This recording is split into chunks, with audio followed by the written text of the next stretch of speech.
Welcome to government. This class we're going to expand your knowledge on what government is and what its purpose is. This class is going to focus on American government, the structure of American government, how American government works, what it means to be a good American citizen. So let's jump right in. Have you ever wondered why we need government? Usually this question comes up when you're butting heads with the government. You get a speeding ticket, you pay taxes and they're too high. So you start wondering, well, why do I need government? What purpose does it even serve? Before we start answering that question, think about a world where there's no government. What if government didn't exist? Have you ever seen the TV show The Walking Dead? In this TV show, the main character Rick wakes up from a coma and he finds the world wiped out by a zombie apocalypse. There's no government. So in one scene, he's describing the world as it exists, and he says there's no government, there's no army, there's no president. So think about this show if you watch it, or a television show a different television show you may watch, or a movie where the government gets destroyed. What does that look like?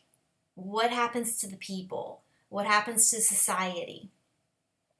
Does it show an idyllic place with everybody getting along and making progress to get back to what they were? No. Chaos ensues, or what we call anarchy.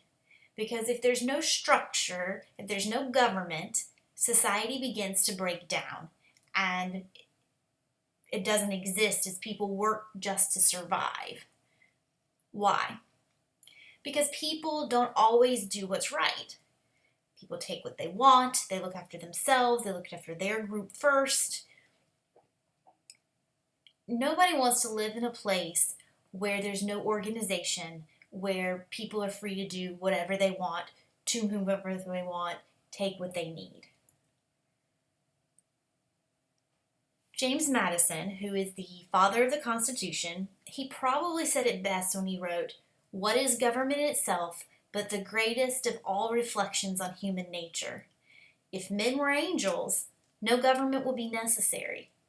If angels were to govern men, neither external nor internal controls on government would be necessary." So what is he saying? Madison is saying that people are not angels. We are not perfect. So we have to have some type of government so we can all exist together. The genius behind Madison is that he takes it a step further and he recognizes that governments are run by men who are corrupt. And so government can become corrupt. So he wanted to create a government that was protected from corrupt men. And that's where we're going to get our Constitution with checks and balances. So if you need a textbook definition of what's the purpose of government, what does it do? Government is an institution that helps prevent social chaos. It provides an avenue for people to work together, solving problems for the common good. Working together. Government's going to provide structure that allows society to work together. Think about this. Have you ever been in a group where you needed to get something done, but no one's leading, there are no rules, there's no instructions? How'd that work out for you? Government provides that leadership, right? And rules so things can be accomplished, so you can get stuff done. Think about a classroom where the teacher let everyone to do what they wanted and didn't enforce the rules. You might have enjoyed the class, but were you prepared for the next one? Without government, there's no progress. So government's going to provide that structure for society so that people can work together. Another important and vital part of government is protection. The government is going to protect its people. Now, this can be from outside forces like other countries, from invading. But this protection also comes in the form of laws. Laws are designed to protect you. That's what the government does. And laws can be divided into two categories: laws that protect the citizens and laws that promote the common good to help promote that progress. So let's talk about laws that protect citizens. Murder, stealing. I can't just take what I want. It gives people property and protects their property. We're all pretty familiar with what that looks like. But what about promoting the common good? Think about speed limits. You might think that it is perfectly okay to drive 90 miles an hour down the highway. You can do it, you got control of your car. But what about everyone else? What if you hit somebody else? So there's limits to promote and protect everybody. Think about just simple things like what side of the road to drive on. What if everybody just drove wherever they wanted? So two things that law do: protect and promote common good. So laws vary from country to country, right? What people think of as promoting the common good vary from place to place. In Europe, they drive on the left. Okay, that's a simple difference, right? But in Saudi Arabia, women don't even drive. It's different laws. China, it's illegal for adult children not to visit their parents often. They really think that that's to promote the common good. They really want parents to be involved with their children. So they make this law. One child policy. To promote the common good, they felt that it was necessary to limit the population to have population control. So laws differ country to country, but laws also change through time. Oops, go back.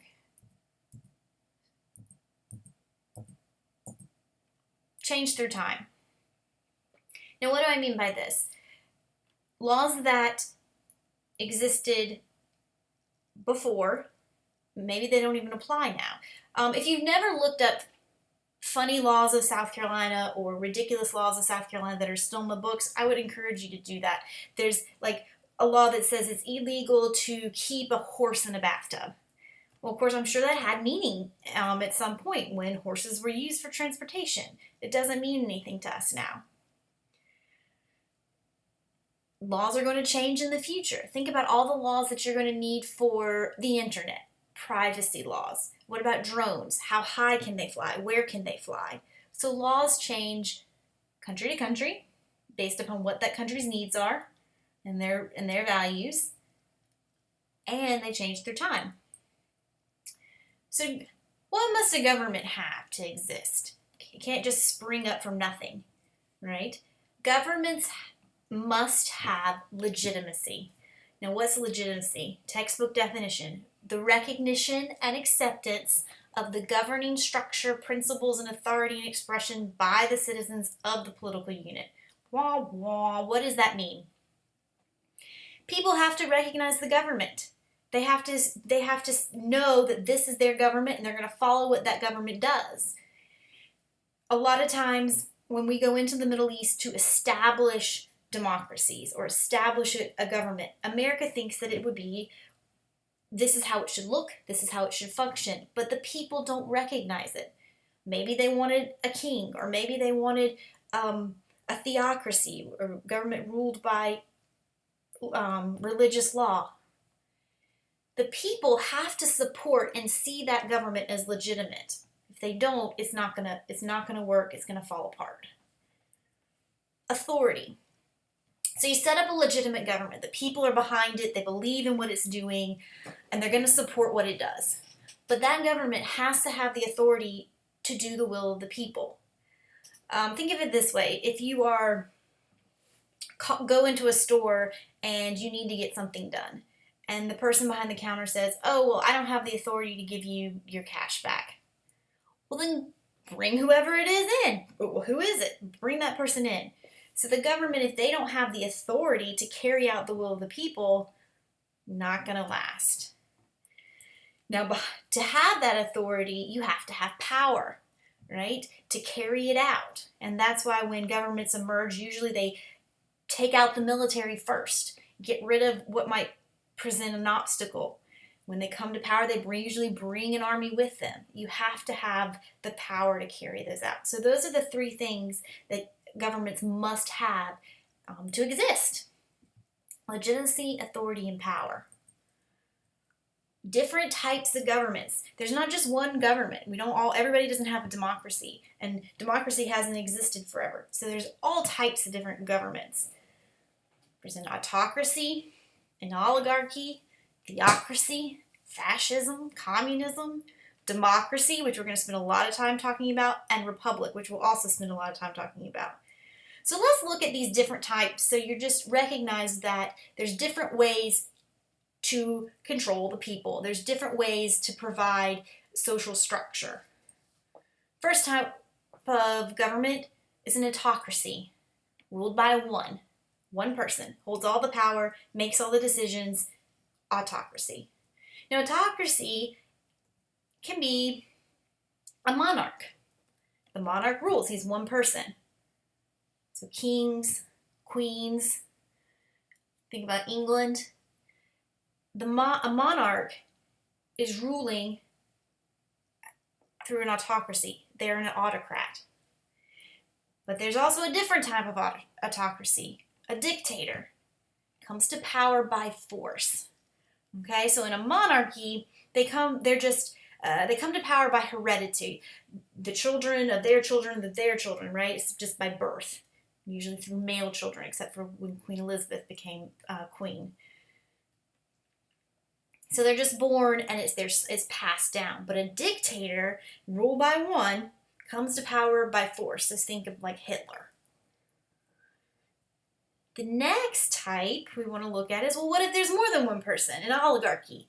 An oligarchy is a rule by few powerful people. And this is actually the most common type of government. It was started in Greece when there was a few wealthy people who were making the decisions for the country. If you look around at most countries now, you can see that it is an oligarchy. For example, some people might even say that the United States is an oligarchy because you've got the president and then you've got the head of state and you've got all of his advisors that are in his cabinet making decisions. It's not just the president. He's not an autocrat. The difference being that in Greece, those few people that were ruling, they were there for life. In America, obviously, our small group of people, the president and his cabinet, they get replaced every 4 years.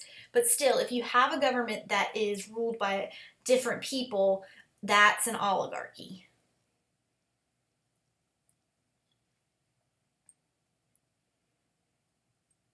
Theocracy, ruled by God or people who hear from God. The Vatican and the Pope. If you've ever been to the Vatican, it's a very small place, but it is a country in and of itself. It has its own army, it has its own police force, it has its own post office, and of course the Pope is God's power on earth. So the Vatican is completely run by people who hear from God. Other examples would be Iran and the Ayatollah Khomeini and his Islamic clergy. ISIS, what are they trying to do? They're trying to establish an Islamic state, a state run by religious law. It's where religious law is going to take precedent over civil law. So religious laws are more important than civil laws in a theocracy. And generally the people believe in following that religion very closely. Fascism. Very strong state, militaristic. Everybody in the country is working for the state. Think Mussolini, Hitler. The state is going to tell the businesses what to do. There's private enterprise. There's some private enterprise, but it's a loyalty to the state. There's no individualism.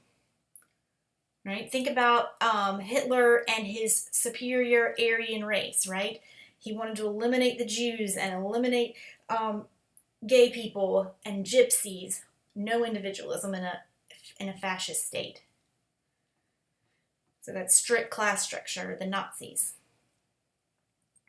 This is Benito Mussolini. He's your greatest example of a fascist government. Now don't get fascism and communism confused.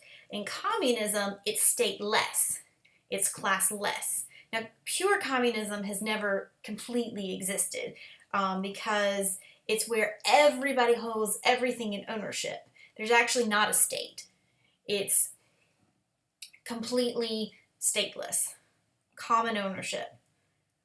Everybody's working for the common good, and so to do that, everybody gives everything goes to the state, and then the state distributes it equally. Examples would be the Soviet Union. Karl Marx actually is the person who wrote the Communist Manifesto.